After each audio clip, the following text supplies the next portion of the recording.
My name is Nancy Franklin Hicks, and I'm one of the adolescent therapists here at Palo Verde outpatient program. I've been working in this program for a year, a little bit over a year now. I have a master's in rehab counseling, and I'm also going back to school to get my master's in social work. Um, I have a passion for adolescents. I love working with the kids. They just teach me so much, and I'm always challenged and trying to figure out how best to reach them. So it definitely is a very intellectually stimulating work. I love it. My name is Liz Andronic. I am the clinical coordinator at Palo Verde's outpatient program, and I predominantly work with adolescents. They're my bread and butter. I love them. I'm obsessed with them. And I've been working at Palo Verde for 2.5 years now. I'm a licensed social worker, and I got my degree at Washington University in St. Louis. So I've worked with a variety of teens in many different socioeconomic brackets.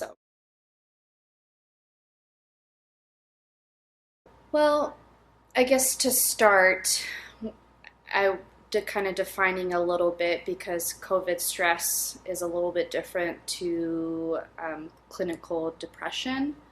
So Mm-hmm. a lot of the stuff that Nancy and I have been seeing have just been a lot of performance anxiety with school. We've been a lot of fatigue. I'm sure a lot of parents have seen these within the home as well. But um, how I would define depression in particular would be more so if the kid is fatigue, lots of fatigue, loss of interest, apathy, no motivation, big appetite change. Not engaging as much as they used to. And again, there's a kind of a balance between what's normal for kids. They do pull away. Yeah. And then there's, the kid who's in their room all the time and will not come out. That's different. That's more on the side of depression than normal adolescent development. And then isolation, of course, with COVID has increased due to state restrictions and families' comfort level of what's okay and not okay.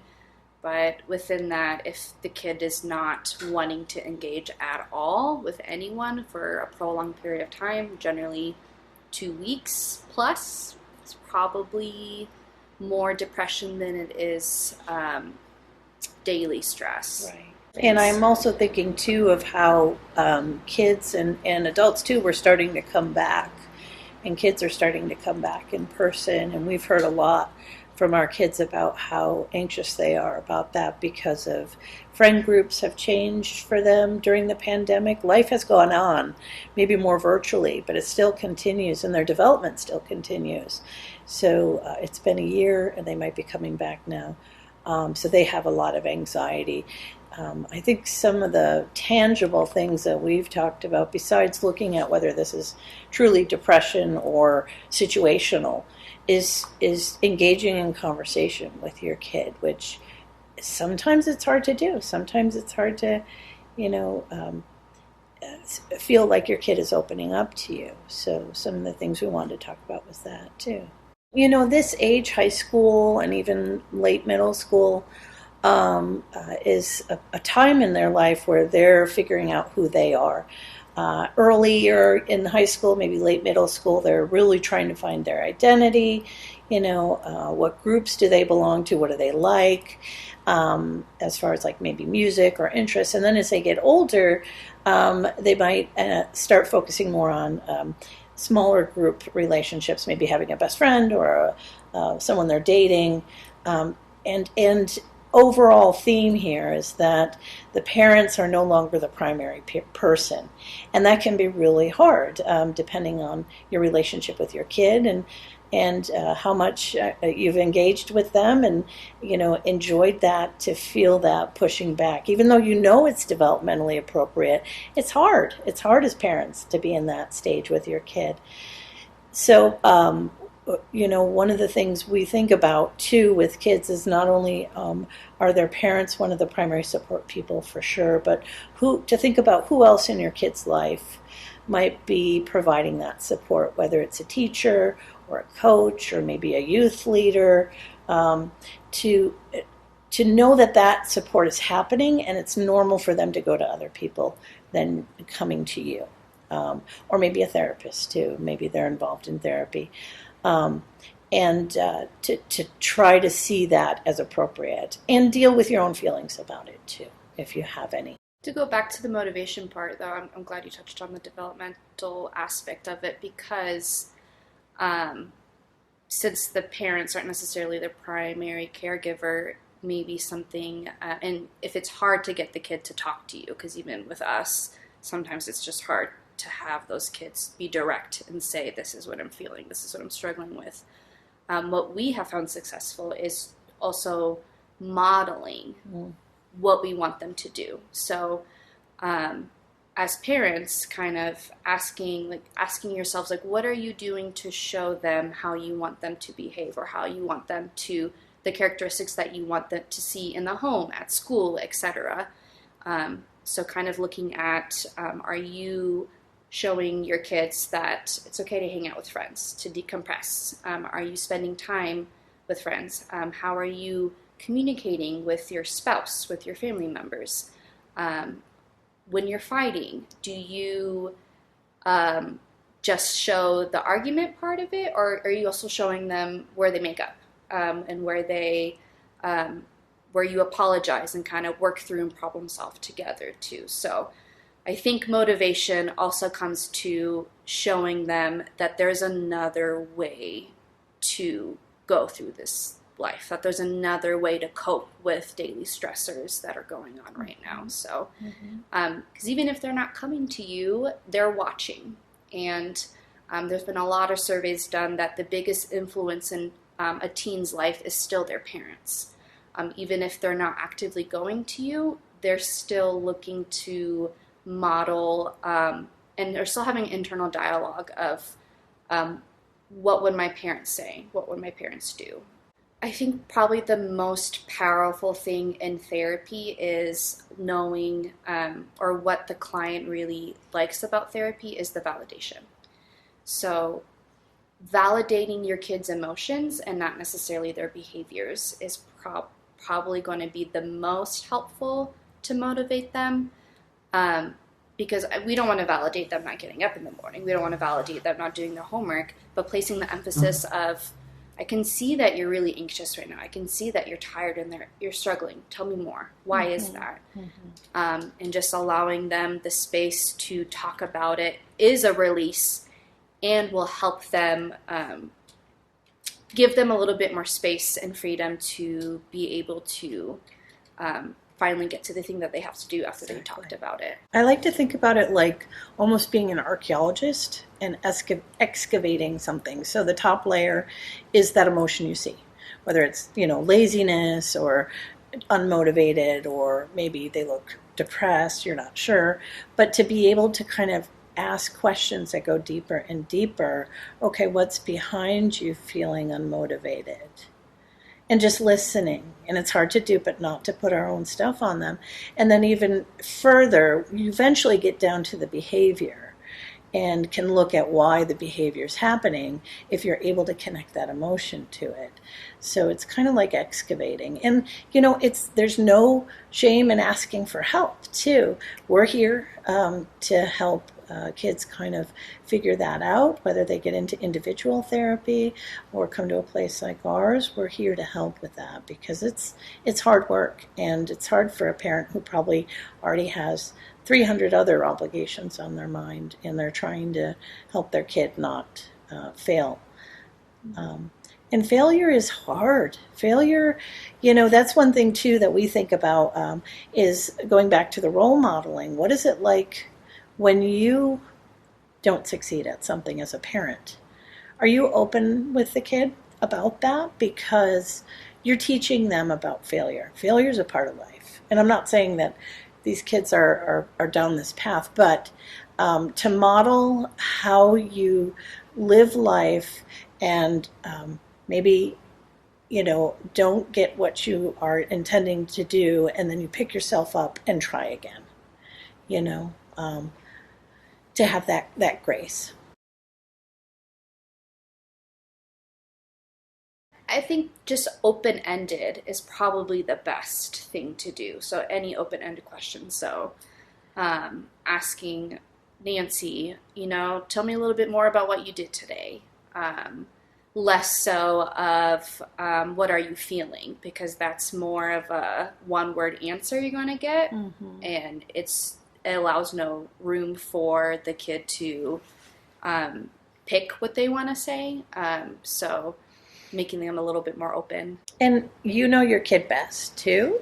So maybe going for a drive with them. Maybe you might find, I hear that a lot, that kids open up when, you're on a little bit of a trip or an outing. Spending time with them, spending quality time with them, and that often will kind of defrost that iciness possibly, and let them see, hey, you're interested, so I'm going to share more. It takes some investment and some work and some patience. I always think that the best quality we can have is curiosity, just truly being curious. Oh, you are having trouble in that class, and you're working on that math problem. Where are you struggling with that? Let me see. Curiosity it goes a long way. I think the worst thing for anxiety is when you are focusing on outcome instead of process. So if your kid is struggling with anxiety, shifting the focus away from what are they producing, meaning either behavior, the grades that they're getting, with the stuff that they're not turning in, just highlighting the outcome is going to freeze them, and it's going to create a stress response of either it being the very typical fight, flight, or freeze. If you're on them about what they're not doing, they're going to fight you on it, or they might freeze, shut down, not say anything at all because of the debilitating anxiety that's just been triggered. Or they might just avoid you completely and just peace out and go to their room and run away. Yeah, and I think about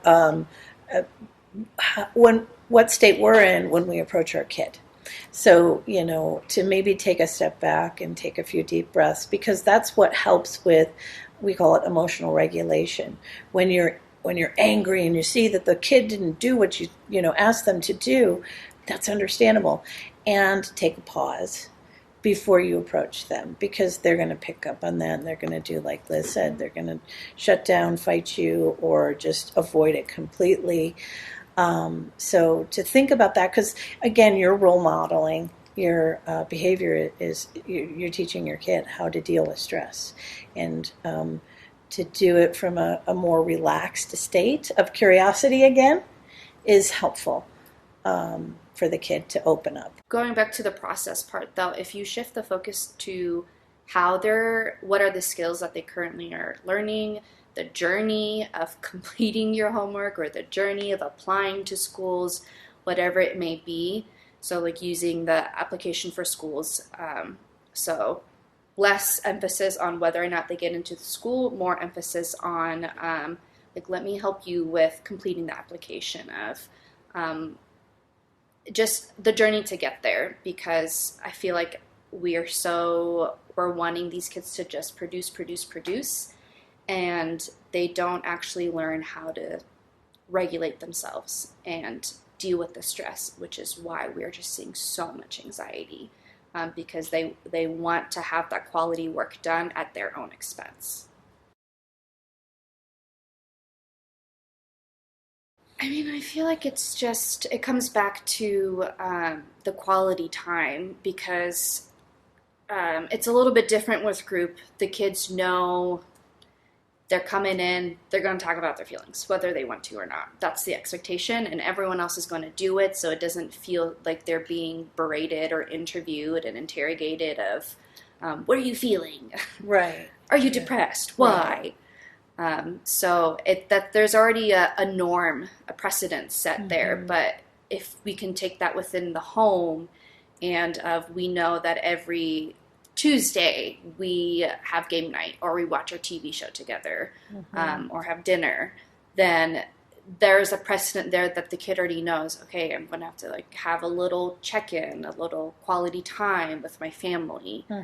And it's going to free them up and not feel so under the microscope, and maybe talk a little more. Yeah, that it would be expected. It would lower their anxiety too, because they know it would be something that we do as a family, and we connect and share, and I get asked questions, so the anxiety wouldn't be ongoing all week. And also, if you ask your kid, how are you feeling, then kind of leave it at that, and not really focus on, well, what triggered that? What are you doing about that? What coping skills are you using? Because that's, again, the output piece of what are you doing to deal with it, and we want to move more towards the validation of, you're feeling this way, tell me more, and not trying to immediately fix it, and let them figure out how to fix it in a healthy way with, of course, your guidance. And having those skills or nurturing those skills are things that they'll use the rest of their lives. When they get into that college and they're by themselves and they now have to deal with even more pressure, they'll remember, what you've modeled to them, and maybe find someone to talk to too, a therapist at school or whatever. So I think every person and every kid has their own way of feeling validated.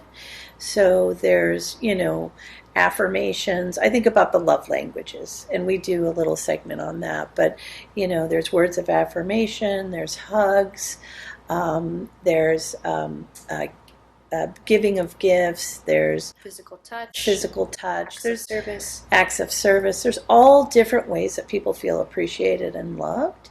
And to kind of try to hone in on what your kid's language is. Maybe even have a fun little activity. They have these little tests online, and they have a teen one. You can do it with your kid, and then you find out what your language is and find out what theirs is and talk about it. It really kind of clears up a lot of that mystery of like, why is my kid not responding when I touch him and give him a hug? That might not be their love language. So affirmation might be, and they thrive on saying, you know what, I'm really proud of you for, getting into school today and taking that test. So those little things are really helpful, I think. I think authenticity, like teens can sniff out when someone's being insincere.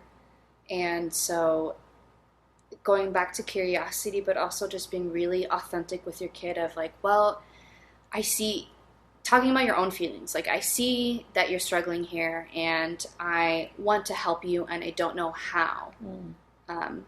Can you show me? Talk to me. How can I help you?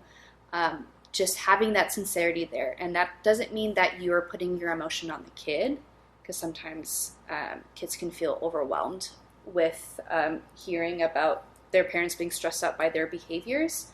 But, just be real with them. They're transitioning into adulthood, and maybe expressing a little bit about where you're at, and just having that authentic, curious conversation. I think one of the ways is to, again, model it, to limit how much of that is in the house. So to set up boundaries and limits on, we're not going to watch the news during dinner time, or even maybe at all, or just to kind of make it a place where that it's a refuge and you don't have to have that follow into the house. It's hard. It's really hard to stay positive in these times. Absolutely. I think also appropriate limitations to teaching your kid how to manage their time, and that also includes media in any way. Sure. And so setting up the expectations and keeping everyone in the family accountable. It's not just for the kid not to be on social media. It's also, we're going to limit how much TV time together that we're having, and showing them that let's use our time in a different way that might be a little bit more positive. Yeah, our own screen time. Yeah. To be aware of that and talk about a struggle, because it's hard. It's hard to put our screens down as adults. and to be open and authentic about that with the kids. So you're modeling it.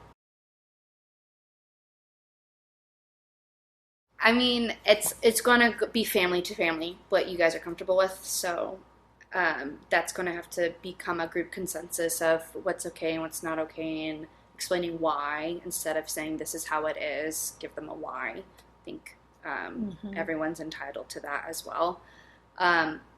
But of course, social media, FaceTime, calling, those are all really positive things. And within reason, allowing them to talk to their friends, allowing them to hang out with their friends virtually is great. It makes me think again back to the developmental stages. Friendships are almost key to adolescence and having, growth and expansion in that time period. So it's important for parents to realize how important it is. It might not seem it, but it truly is for their development. They're learning so much.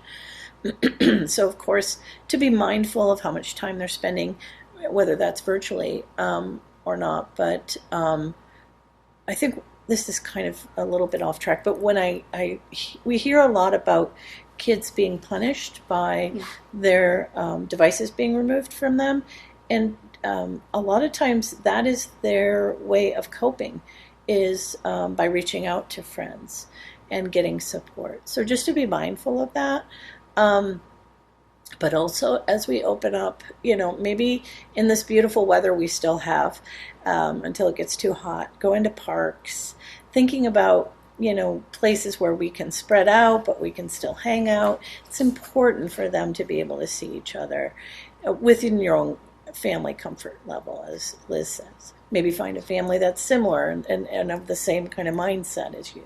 And there's a lot of social anxiety of being alone for so long, and I think a lot of these kids might be scared to even interact with their normal friend groups. Planning an activity alleviates so much of what am I going to do with my hands. So kind of giving them something that everyone's doing together is going to help decrease that anxiety naturally, and then open up for room for them to facilitate genuine conversation too. And I also want to reinforce what you said about being punished from their phones. I think, a lot of times the kid gets in trouble, the first thing to go is, well, you're grounded, you can't see anyone. I don't know if that might further that isolation, further that anxiety, further that depression, and so rethinking what privileges are going to be revoked might be really important to reconsider, because they're already so anxious to hang out with people. So why not we revoke maybe some of the privileges and allow the friends to be a healthy coping mechanism, and maybe take away the TV, for example. So the way that different generations previously, even the millennial generation, the way that they interact online is so different than it is this younger one. And I would say it's very real, the genuine interactions that they have online, the way that they present themselves, they try to mirror it as close to reality as they can. So there is this sense of connection, even though they haven't necessarily met in person. So it's not just taking away their outlet.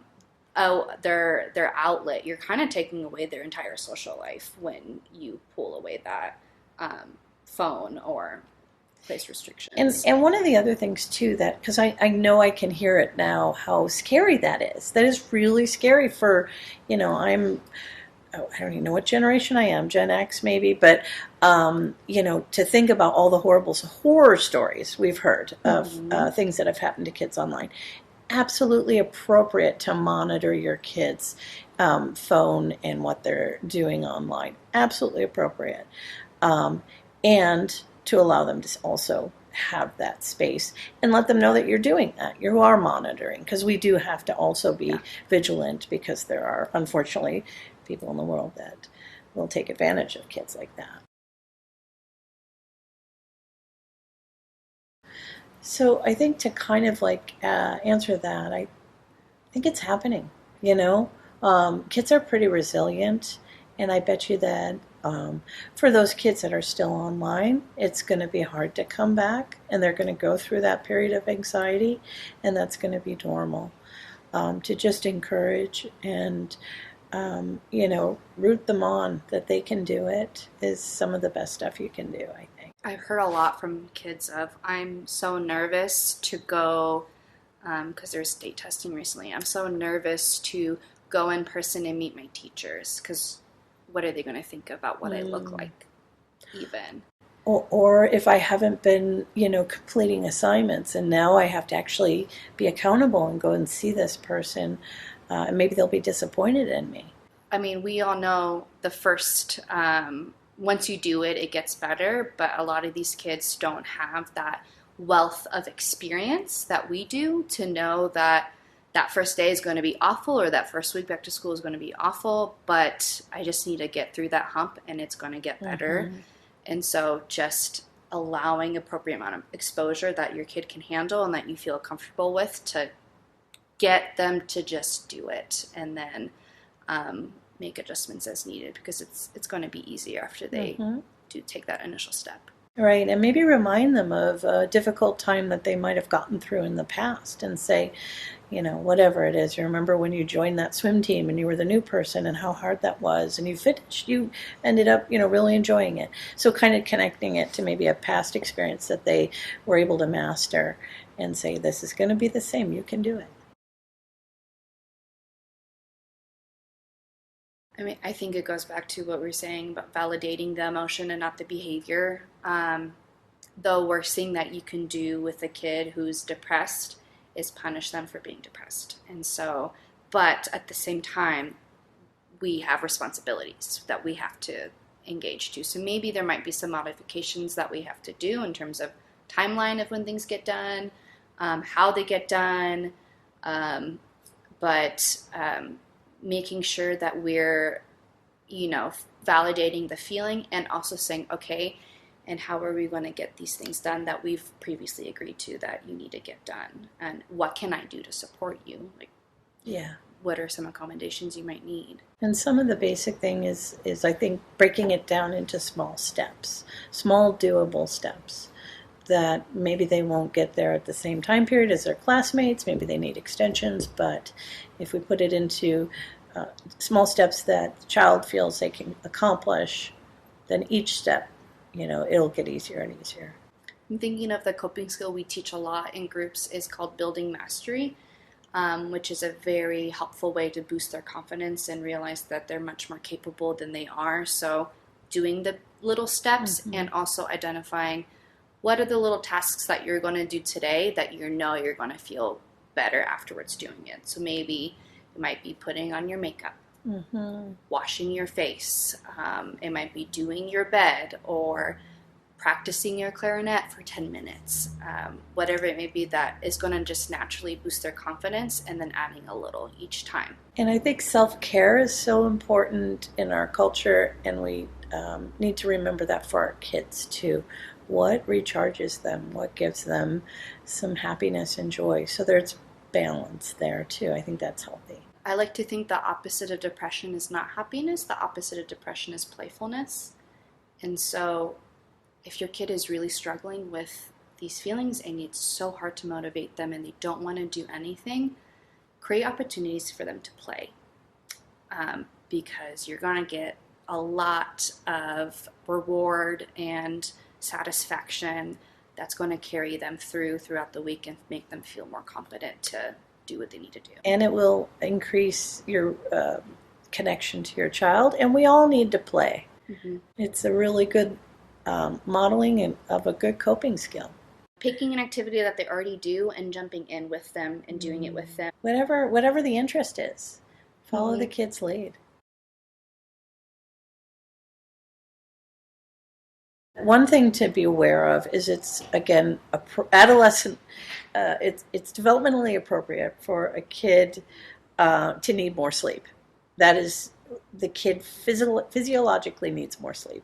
So to be aware of that. So having trouble waking them up in the morning is going to be common. And I guess to define what is downtime for them, there are a lot of pressures, and I'm sure, you know, in a high pressure expectation school where you need to get all your work done, also participate in extra activities, maybe sports, to maybe just kind of look at that. I know it's super important. And again, you're modeling these mental health techniques and coping skills that the kid's going to take into the rest of their lives. So, how do you provide downtime for yourself? What does that look like? Are you modeling that for them? And then kind of explore it with them. I would ask directly, what do you need to recharge? Downtime is they get to choose how they're gonna decompress in that way. Obviously, I would encourage you to set limitations of how much downtime they get to have. That's not structured, that's not you planned, that you coordinated, that they're going to have this play date or volunteer at this time, but allowing that 2 hours a day or an hour before bed or whatever it may be of maybe things that aren't electronic based, and they get to decide how they're going to spend that time uninterrupted. I think what I've been talking nonstop during COVID times with parents, and I have this conversation over and over and over again, is again, we want our kids to succeed. We want them to thrive, and we want to give them every opportunity to do so, all the resources to do so. And also, your kid has to want that too. And the thing that I've been chatting with parents a lot is letting your kids fail when they fail.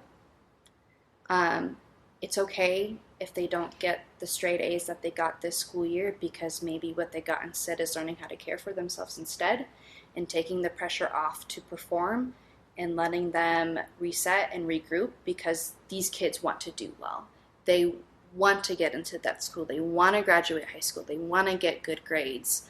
And sometimes we just need to take a step back and just let them breathe for a second. And if that means we got to redo this class in the summer, that's okay, because what are we teaching them if we keep pushing them through and causing them to succeed at their own detriment? Because what happens in college? They drop out. They commit suicide. Right. They start drinking. They do all of these other things.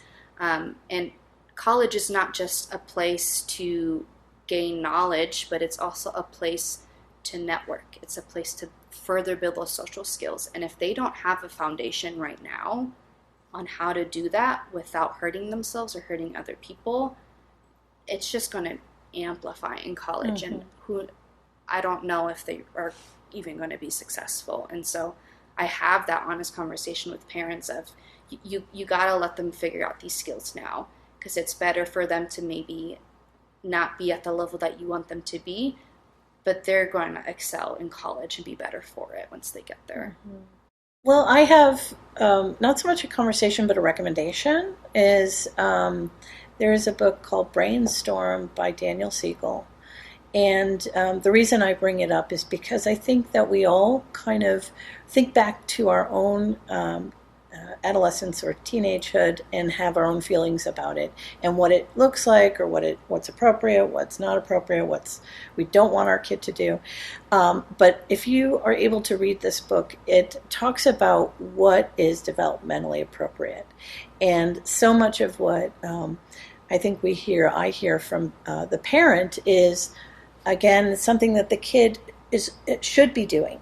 That is, if they weren't doing it, then I would be more worried, like shutting the door of their room and, needing all that space. And it's a fine line, but the book also talks about attachment styles, if that's something that interests you, because everyone, just as everyone has a love language, there's also different ways that we've learned to attach to our parents. So it helps. I'm all about knowledge and imparting that to parents. So I highly recommend. And he also has, if you don't want to read or you don't have time, there's TED Talks that he's done. If you just Google Daniel Siegel, he's a neurologist, and cutting edge stuff. He's really great.